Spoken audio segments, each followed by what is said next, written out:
Come back to एजुकेटी। आज हम 7 नवंबर का द हिंदू एनालिसिस करेंगे। चलिए स्टार्ट करते हैं। First and foremost 47th president of USA जो हैं उनका बन चुके हैं, रिजल्ट आ चुका है यूएस इलेक्शंस का। तो हम लिखेंगे 47th president of USA. So is the 47th president of USA? Donald Trump is the president. कौन है? Donald Trump. उन्होंने किसको हराया? ठीक है ना, who lost the elections? Defeated Kamala Harris. ठीक है ना, तो कमला हैरिस जो है वो हार गई, डोनाल्ड ट्रंप जो है वो जीत गए। 47 प्रेसिडेंट ऑफ यूएस से कौन बना है? Donald Trump. तो डोनाल्ड ट्रंप जो है वो रिपब्लिकन पार्टी को बिलोंग करते हैं, ठीक है ना, और कमला हैरिस जो है वो डेमोक्रेट्स को बिलोंग करती है। ठीक है जी। उसके बाद आगे चलेंगे, इसके अंदर उनके जो चीज़ है, क्वेश्चन यही बनेगा कौन 47th प्रेसिडेंट बना है ऑफ यूएसए, तो वही हम करेंगे। जेएन के असेंबली जो है उन्होंने रेजोल्यूशन पास करी है। जेएन के assembly passes resolution to restore special status। ठीक है ना, तो यहाँ पर J and K assembly passes resolution to restore special status. अब यहाँ पर स्पेशल स्टेटस क्या है? Article 370 of the Indian constitution. Article 370 of the Indian constitution जो है वो रिवाइव करने की बात करें, और कह रहे हैं हम क्या करेंगे? Dialogue with central government. किसके साथ डायलॉग करेंगे? सेंट्रल गवर्नमेंट के साथ डायलॉग करेंगे। ठीक है। उसके बाद why did supreme court upheld UP Madrasa act? तो यहाँ पे लिखेंगे, पेन पत्ता कर देंगे, supreme court upheld constitutional validity of Uttar Pradesh board of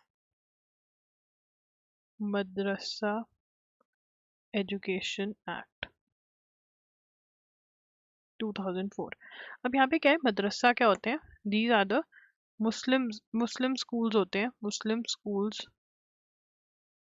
for education. Muslim school होते हैं एजुकेशन के लिए।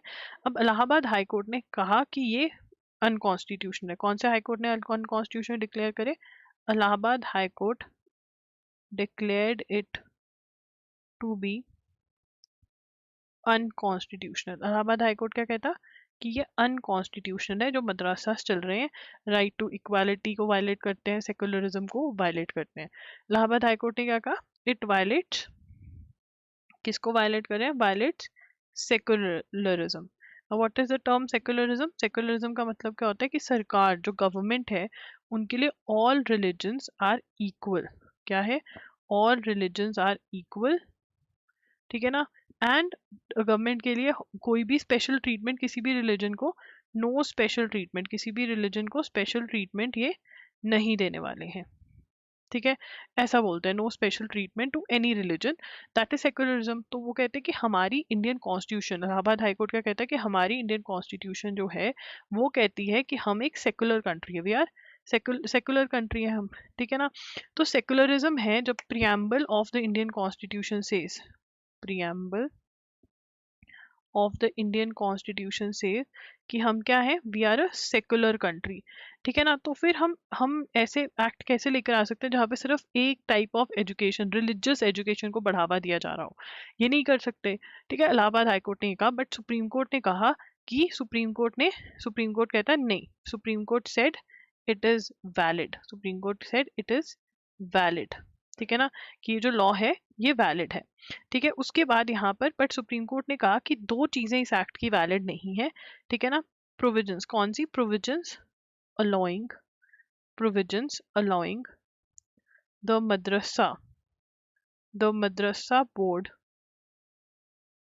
To award higher degrees such as Kamil, that is an undergraduate studies, and Fazil, that is a postgraduate studies, ठीक है ना, क्यों are unconstitutional, ये provisions unconstitutional है।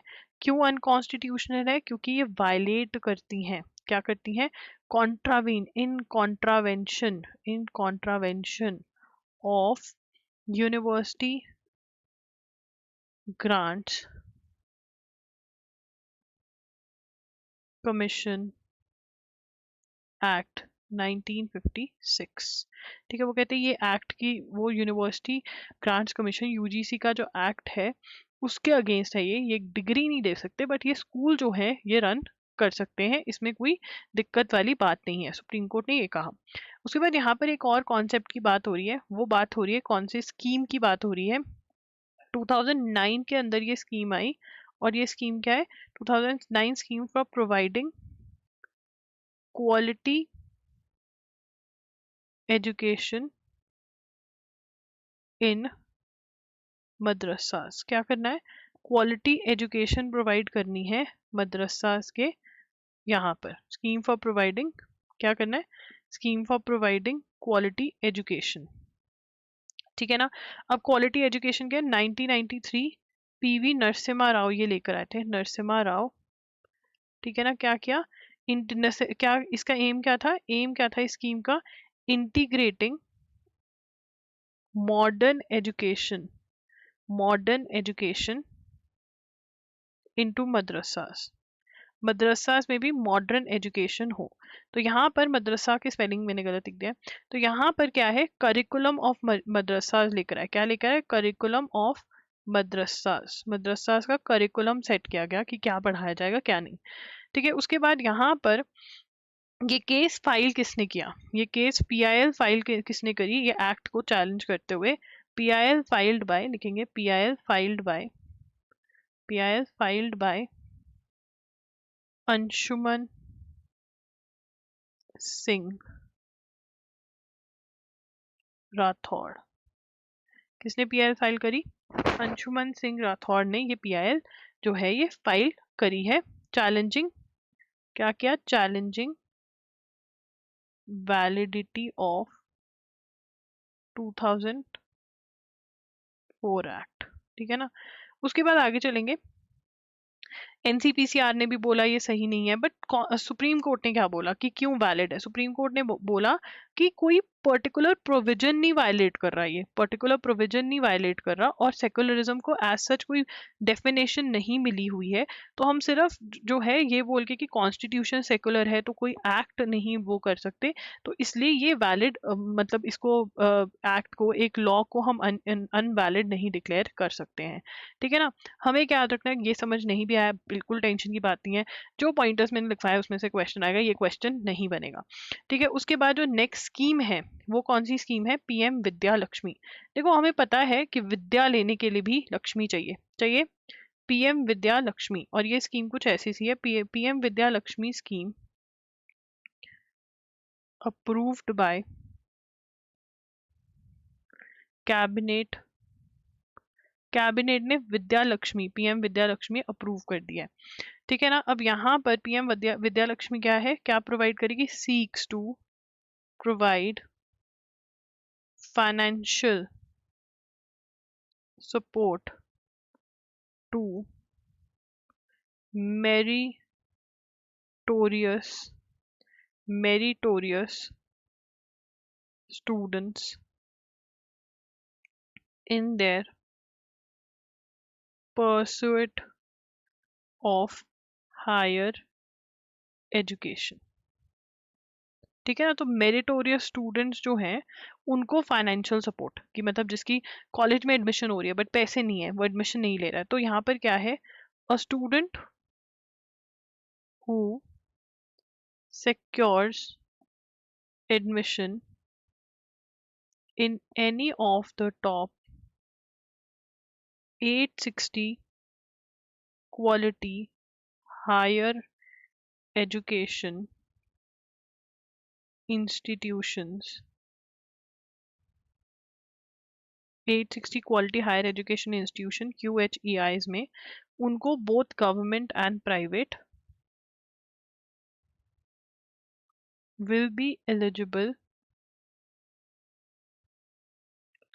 For collateral free guarantor free loan. तो वो एजुकेशन लोन ले सकते हैं जहाँ पे कुछ भी गिरवी रखने की जरूरत नहीं है बैंक के पास। 7.5 कितने तक का लोन मिलेगा? अप टू 7.5 लाख का लोन जो है वो मिल सकता है। कितने तक का लोन मिल सकता है? 7.5 लाख का। This scheme is very very important, इसमें से क्वेश्चन बन सकता है।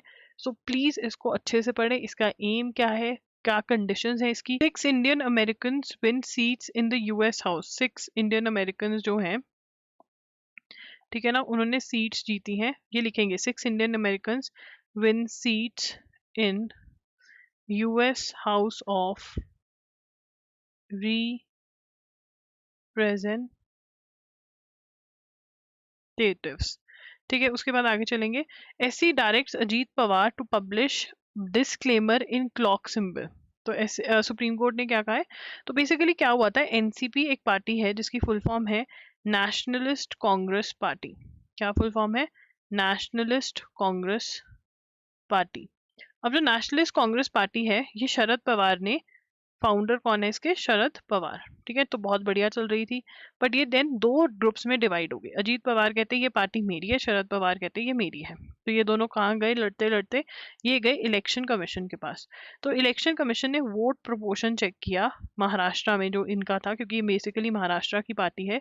तो उन्होंने कहा अजीत पवार को ज्यादा वोट्स मिले, इनके ग्रुप, इनके लोगों को। तो अजीत पवार जो है वो एक्चुअल, क्या कहा इलेक्शन कमीशन ने, एक्चुअल एनसीपी है। और क्लॉक सिंबल जो एक्चुअल सिंबल है हर पार्टी का, हर सिंबल होता है, वो किसको दे दिया? अजीत पवार। Allotted to Ajit Pawar. ठीक है ना। अब अजीत पवार को ये सिंबल दे दिया, तो फिर दूसरे पवार कैसे चुप बैठते? उन्होंने चैलेंज कर दिया, चैलेंज्ड इन सुप्रीम कोर्ट। तो अब वहां पर महाराष्ट्र में इलेक्शंस हैं, तो लोगों को पता समझ ही नहीं आ रहा कि क्लॉक को देना है, ठीक है, जिसको भी। अब इनका अलग सिंबल है, इनका क्लॉक सिंबल है। तो सुप्रीम कोर्ट ने कहा है कि आपको इन्फॉर्म करना पड़ेगा अपने लोगों को कि भाई ये डिस्प्यूटेड है और ये सिंबल मेरा है, ये मेरा है। तो हमें क्या पता होना चाहिए? एनसीपी का एक्चुअल सिंबल क्या है? What is the actual symbol of NCP? It is clock. It is clock. And अभी वो किसको मिला हुआ है? अजीत पवार को। आगे चलेंगे, ठीक है। प्राइजेस, अनिल प्रधान जो है, Anil Pradhan who is a social worker from Orissa, social worker from Orissa. कौन सा अवार्ड जीता उन्होंने? 1/3 Rohini Nayyar prize for outstanding contribution to rural development. ठीक है ना, रूरल डेवलपमेंट में आउटस्टैंडिंग कंट्रीब्यूशन करी है, इसलिए उनको 3rd रोहिणी नैयर प्राइज मिला है अनिल प्रधान को। ठीक है, उसके बाद आगे चलेंगे। Autonomous autonomous surface vessel completes 1500 kilometre voyage. अब ये क्या है? ऑटोनॉमस सरफेस वेसल जो है, अकेला ही, इंडिपेंडेंट, कोई भी नहीं था इसके अंदर, खुद ही गया और 1500 किलोमीटर जाया। इसके अंदर फायदा क्या है? डिफेंस के लिए बहुत ज्यादा फायदा है इसमें। ये किसने बिल्ड किया है? Built by Sagar defence engineering. किसने बिल्ड किया? सागर डिफेंस इंजीनियरिंग। वॉयज कहाँ से कहाँ तक है? Voyage from Mumbai to Thoothukudi. ठीक है ना। तो ये बहुत बड़ी सपोर्ट है। और ये किसका ये प्रोजेक्ट है? किसने सपोर्ट किया इसको? इंडियन नेवी ने सपोर्ट किया। Indian navy, Indian navy's naval innovation and indigenisation organisation supported the project. ठीक है ना। तो ये जो है कि नई चीजें बने, उसके अंदर ये प्रोजेक्ट बना है जो नेवी सपोर्ट करती है।